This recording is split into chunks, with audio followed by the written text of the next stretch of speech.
Assalamualaikum warahmatullahi wabarakatuh. Halo teman-teman semua, selamat datang kembali di channel Mas Aris.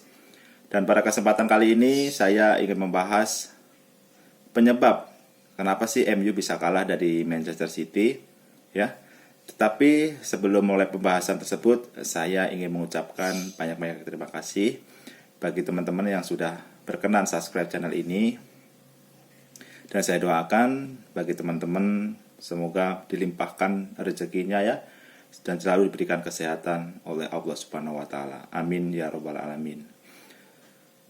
Oke teman-teman, pembahasan kali ini yaitu penyebab apa aja sih, kenapa sih Manchester United bisa kalah dari Manchester City. Dan akan saya sampaikan apa aja sih penyebabnya di konten kali ini ya. Silahkan bagi teman-teman yang ada masukan, kritik dan saran, silahkan tulis di kolom komentar ya teman-teman ya. Oke teman-teman, kita mulai pembahasan kali ini yaitu apa aja sih penyebab MU bisa kalah dari Manchester City. Yaitu yang pertama menurut analisa saya yaitu dari awalnya adalah dari pelatih yang salah menurunkan susunan pemain ya teman-teman ya. Kenapa saya bilang seperti itu? Karena pada pertandingan kemarin ya, Manchester United menurunkan pemain-pemain yang tidak pas di dalam posisinya ya. Contoh pertama yaitu dari backnya yaitu Lindelof yang aslinya back tengah ya, tapi ditempatkan sebelah kanan atau kiri itu ya. Padahal di situ masih ada back yang murninya, yaitu ada Reguilon yang bisa bermain di back sebelah kiri. Harusnya Dalot di sebelah kanan ya. Yang berikutnya ada John Evans. Ya, padahal di situ ada Varane. Kenapa Erik ten Hag menurunkan justru John Evans pada pertandingan melawan Manchester City? Ya, yang kita ketahui lini serang dari City ini sangat dahsyat ya teman-teman ya. Ya memang pada musim ini City tidak superior pada musim kemarin, tetapi setidaknya pada musim ini pun juga lini depan City juga cukup berbahaya ya. Tetapi kenapa Erik ten Hag malah menurunkan pemain yang menurut saya tidak tepat ya. Ya seperti saya sampaikan tadi, ada Lindelof ya yang harusnya di back tengah jadi back sebelah kiri ya, dan John Evans, padahal di situ juga ada Rafael Varane yang siap untuk mengisi posisi tersebut ya. Itu dari pemain belakangnya ya. Berikutnya pemain tengahnya teman-teman ya. Kenapa Bruno Fernandes ditempatkan di sebelah kanan ya, padahal dia itu artinya tempatnya itu di belakang striker biasanya. Kenapa harus ditempatkan sebelah kanan itu ya. Maksud saya hal seperti itu harusnya tidak dilakukan. Harusnya sebelah kanan tuh biar saja itu ditempati oleh Anthony, padahal Anthony juga ada ya. Kenapa harus Bruno Fernandes yang dipaksakan untuk bermain di sebelah kanan, yang hasilnya tidak sesuai dengan ekspektasi ya. Malah justru tidak terlihat permainan dari Bruno Fernandes apabila bermain di wing sebelah kanan ya teman-teman ya. Dan berikutnya adalah Marcus Rashford ya. Kenapa sih Marcus Rashford ini padahal pemainan akhir-akhir ini tidak begitu baik ya, melebihi ekspektasi kita. Seperti apa kita ketahui kemampuan Rashford itu seperti apa, semua pun sudah mengetahui. Tetapi pada akhir-akhir ini permainan dari Rashford ini menurun. Dan kenapa tidak diberikan kesempatan untuk pemain lain? Ya contoh Garnacho ya. Kalau memang memuaskan Rashford ya mungkin di babak kedua, tapi setidaknya berilah Garnacho kesempatan di wing sebelah kiri ya teman-teman ya. Itu aja mungkin untuk susunan pemain ya, yang saya rasa Erik ten Hag pada pertandingan kemarin kurang tepat ya menurunkan formasi seperti apa. Formasi sih benar, mungkin susunan pemainnya aja yang menurut analisa saya kurang tepat ya. Kenapa yang tidak diturunkan, yaitu yang sebelah kanan Dalot, dua back tengahnya oke lah, Maguire akhir-akhir ini cukup baik ya, diduetkanlah dengan Varane, dan sebelah kirinya ada Reguilon, pasanglah Reguilon ya. Dan dua pemain tengahnya yaitu ada Amrabat sama McTominay ya. Itu oke lah, masih oke ya. Ada Eriksen di belakang striker kemarin kan, dan Bruno Fernandes. Sebelah kirinya ada Anthony, depannya Højlund, ya. Oke aja sih itu formasi, cuma ya menurut analisa saya pada kesempatan pertandingan kemarin susunan pemainnya aja yang kurang tepat, ya.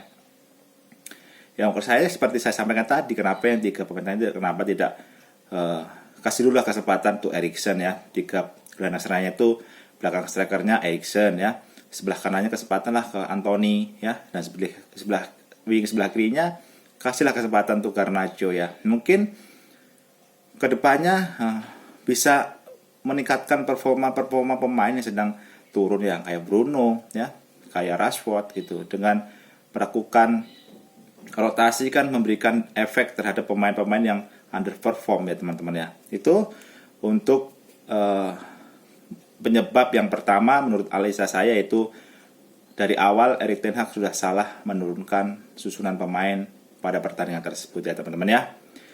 Yang kedua yaitu Erik ten Hag menurut analisa saya salah melakukan pergantian pemain, ya. Kenapa saya bilang seperti itu?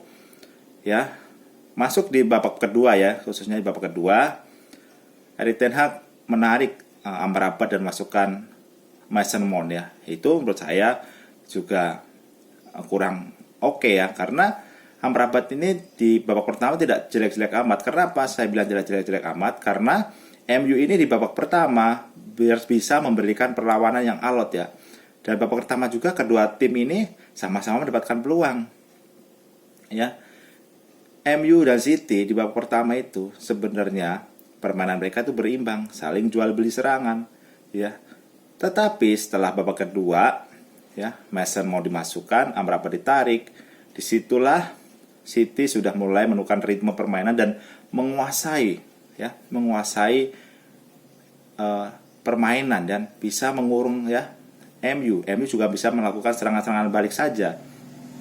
Beda dengan babak pertama, MU itu benar-benar bisa mengimbangi permainan dari City, ya. Itu analisa saya itu salah menggantikan pemain di awal-awal babak pertama, itu menarik Amrabat dan memasukkan Mason Mount, ya teman-teman. Yang berikutnya yaitu menarik Højlund. Padahal Højlund ini selalu memberikan ancaman-ancaman melalui counter attack, ya. Karena Højlund ini kecepatannya sangat luar biasa. Tetapi baru menit ke-70 udah diganti, ya, oleh Erik ten Hag, ya. Dimasukinlah Mas Rizal, ya, atau Martial, ya teman-teman, ya.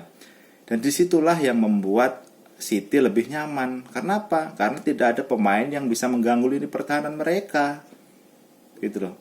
Kenapa justru itu harus diganti, ya, sedangkan Højlund ini lagi bagus-bagusnya, ya, memberikan tekanan terhadap lini pertahanan City, ya. Banyak kok, ya, dari serangan yang dilakukan Højlund yang mengancam lini pertahanan dari City, ya. Teman-teman bisa menyaksikan pertandingan kemarin, ya. Sekali Højlund dapat bola untuk melakukan counter attack, dia larinya sangat kencang, dan disitulah membuat lini pertahanan City kerepotan. Tetapi kenapa Erik ten Hag justru malah menariknya, ya. Itu menurut saya yaitu salah Erik ten Hag melakukan pergantian pemain yang saya rasa kurang tepat, ya teman-teman, ya.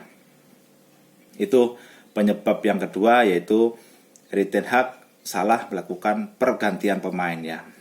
Yang berikutnya yaitu mungkin gol penalti cepat, ya, yang dilakukan oleh Manchester City, ya teman-teman, ya. Mungkin gol tersebut masih bisa diperdebatkan, ya, karena ada satu tim yang hal seperti itu tidak dikasih penalti, tapi ada satu tim yang lain hal seperti itu dikasih penalti. Itu bisa diperdebatkan, ya. Dan disitulah yang membuat mental dari para pemain MU ini jatuh, ya teman-teman, ya. Dan di sini juga mental permainan pemain City dan MU itu terlihat levelnya berbeda. Kenapa saya bilang seperti itu, ya teman-teman, ya? Ya karena kenapa sih gol tersebut terjadi, pemain MU tidak bisa merespon gol tersebut, ya, balik lagi karena mental, ya teman-teman, ya. Karena gol pada menit ke berapa itu penalti dari Erling Haaland, ya, disitulah yang membuat mental dari MU itu turun, jatuh. Kalau toh emang mental itu udah terbentuk, ya, MU itu bisa bangkit, ya, bisa memberikan perlawanan, bukan justru nungsep, ya teman-teman, ya. Ya, tapi itu penyebabnya, yaitu karena gol cepat dari Haaland dan mental MU ini udah kena. Ya, itulah bedanya. Ya, City pemainnya punya mental yang levelnya lebih di atas dari pemain MU. Itu perlu kita akui, ya. Karena terlihat dari permainan kemarin, ya. City walaupun tertinggal itu tetap berusaha menciptakan peluang, ya. Permainan mereka itu oke. Sedangkan MU sudah tertinggal 1-0 justru merempem. Itu pun terjadi nggak cuma melawan City sejak tertinggal ya teman-teman ya. Sebelum pertandingan sebelumnya juga pernah tertinggal, tetapi lawan mereka berbeda kelasnya dengan City. Ya, mereka bisa mengembalikan keadaan atau menyamakan kedudukan. Karena yang dilawan adalah tim-tim yang menurut data lebih di bawah mereka. Justru mereka bisa mengembalikan keadaan, tetapi saat melawan City ya susah. Itu teman-teman ya. Mungkin yaitu faktor yang ketiga adalah ya karena gol penalti yang cepat itu membuat mental MU turun ya teman-teman ya. Yang berikutnya yaitu penyebabnya ya yang jelas permainan City dan MU ini berbeda ya, jauh menurut saya. City ini sistemnya sudah berjalan ya, sedangkan MU ini nggak tahu nih seperti apa permainan MU tersebut, karena sistemnya yang kemarin saya lihat itu ya mereka mengandalkan skill individu saja, tidak melakukan sistemnya tidak berjalan ya. Build up dari belakang pun tidak ada ya. Koneksi antara lini tengah, lini belakang, lini depan pun tidak berjalan itu untuk MU ya. Sedangkan bagi City ya, siapapun bermain ya, posisinya di mana selalu berputar bergantian posisi ya. Bernardo Silva bergantian dengan Julian Alvarez, bergantian dengan Phil Foden, bergantian Grealish. Ya itulah karena apa? Karena sistem sudah berjalan, mereka paham mau seperti apa ya.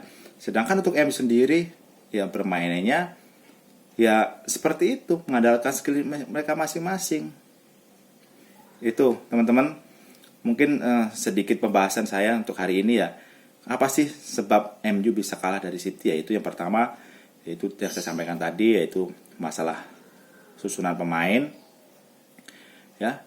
Yang kedua, salah pergantian pemain ya. Yang ketiga yaitu karena gol penalti cepat dari Haaland dan menjatuhkan mental dari para pemain MU. Dan yang terakhir yaitu sistem permainan MU dan City ini berbeda. Itu aja mungkin pembahasan saya untuk apa aja sih penyebab MU bisa kalah dari City ya. Mungkin faktor-faktor yang saya sampaikan tersebut yang bisa menyebabkan MU takluk dari City ya.